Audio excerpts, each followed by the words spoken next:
अस्सलामु अलैकुम वरहमतुल्लाहि वबरकातुहू। रजब और रमज़ान के महीने की फ़जीलत तो हम सब जानते हैं, लेकिन रजब और रमज़ान के दरमियान में एक महीना है शोबान। इसकी फ़जीलत से अक्सर लोग गाफिल रहते हैं।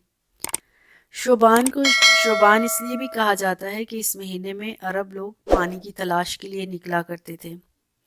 इस महीने की फ़जीलत अम्मी आयशा रज़ी अल्लाह तआला अन्हा यूँ फरमाती हैं कि रसूल अकरम सल्लल्लाहु अलैहि वसल्लम रमज़ान के अलावा और किसी महीने में कसरत से रोज़े नहीं रखा करते थे।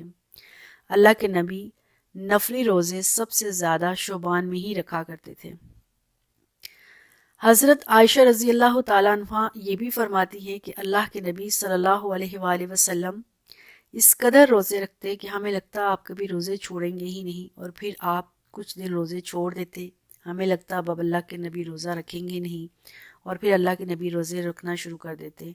लेकिन हमने सबसे ज़्यादा रमज़ान के अलावा अगर अल्लाह के नबी को किसी महीने में कसरत से रोज़े रखते देखा है तो वो शोबान का महीना है। हज़रत उसामा इब्न ज़ैद कहते हैं कि मैंने अल्लाह के नबी सल्लल्लाहु अलैहि वसल्लम को जब देखा आप शोबान में सबसे ज़्यादा रोज़ा रखते थे, तो मैंने अल्लाह के नबी सल्लल्लाहु अलैहि वसल्लम से पूछा आप सारे महीनों से ज़्यादा सिर्फ शोबान में ही इस कसरत से रोज़ा रखते हैं? तो आपने फरमाया ये एक ऐसा महीना है जिसमें लोग गफलत का शिकार हैं। ये महीना रजब और रमज़ान के दरमियान में है। ये एक ऐसा महीना है जिसमें अमाल अल्लाह रब्बुल इज़्ज़त के सामने पेश किए जाते हैं, और मैं मोहम्मद सल्लल्लाहु अलैहि वसल्लम ये पसंद करता हूँ कि मेरे अमाल जब अल्लाह की तरफ उठाए जाएं तो मैं रोज़े की हालत में हूँ। हज़रत आयशा रज़ी अल्लाह ताला अन्हा भी इस महीने में कसरत से रोज़े रखा करती थीं। हज़रत आयशा रज़ी अल्लाह ताला अन्हा का ये मामूल था कि जो उनके पिछले रमज़ान के रोज़े छूट चुके थे या कोई और नफली रोज़े थे, तो वो इस शबान के महीने में उनको पूरा किया करती थी। उनका ये कहना था कि जब रमज़ान के रोज़े जो छूट गए हैं वो हमारे ऊपर कर्ज़ है, और अगले रमज़ान को शुरू करने से पहले अपना कर्ज़ इस महीने में पूरा कर लिया जाना चाहिए। रसूल अकरम सल्लल्लाहु अलैहि वसल्लम शबान का पूरा महीना रोज़े कभी रखते भी थे और कभी नहीं भी रखते थे।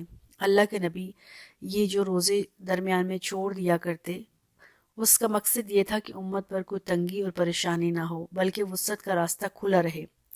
अल्लाह के नबी सल्लल्लाहु अलैहि वसल्लम शबान में रोज़े इसलिए कसरत से रखते कि अल्लाह के नबी सल्लल्लाहु अलैहि वसल्लम ने हमें ये तरगीब दिलाई है इसके ज़रिए हम रमज़ान की तैयारी करें। जिस तरह से रमज़ान में रोज़े, नवाफिल, सदक़ात, ज़िक्र अस्कार, तलावत कुरान मजीद ज़्यादा से ज़्यादा की जाती है, इसी तरह से शोबान में भी इसका इख्तमाम किया जाना चाहिए।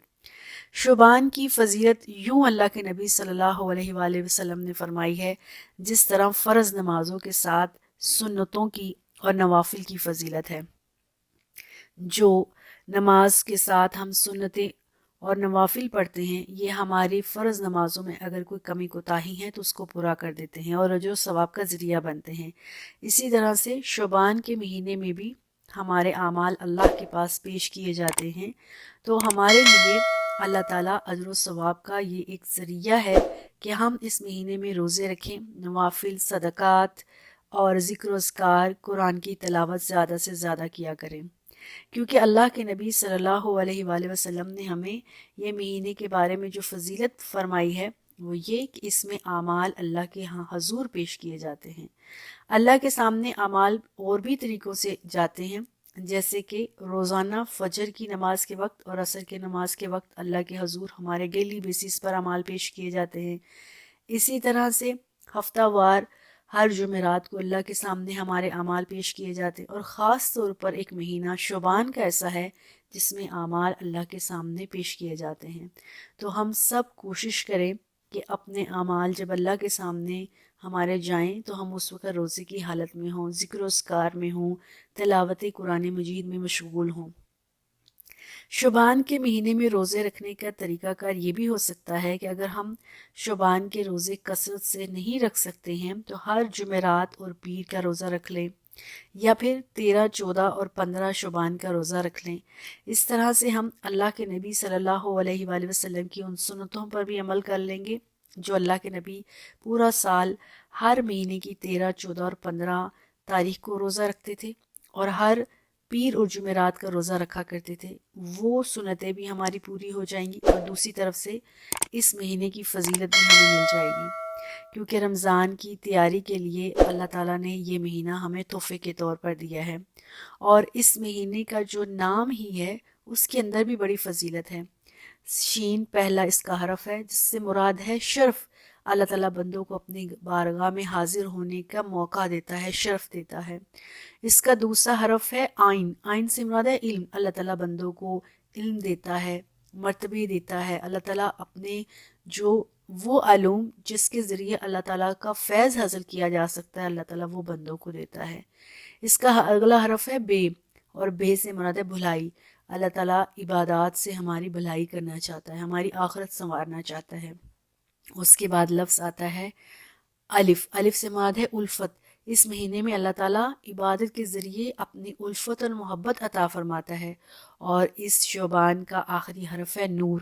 اس کے ذریعے اللہ تعالیٰ اس ماں کے اندر جو فضیلتیں دیتا ہے وہ اللہ کا نور ہے، نیکیوں کا موقع دیتا ہے اللہ تعالیٰ۔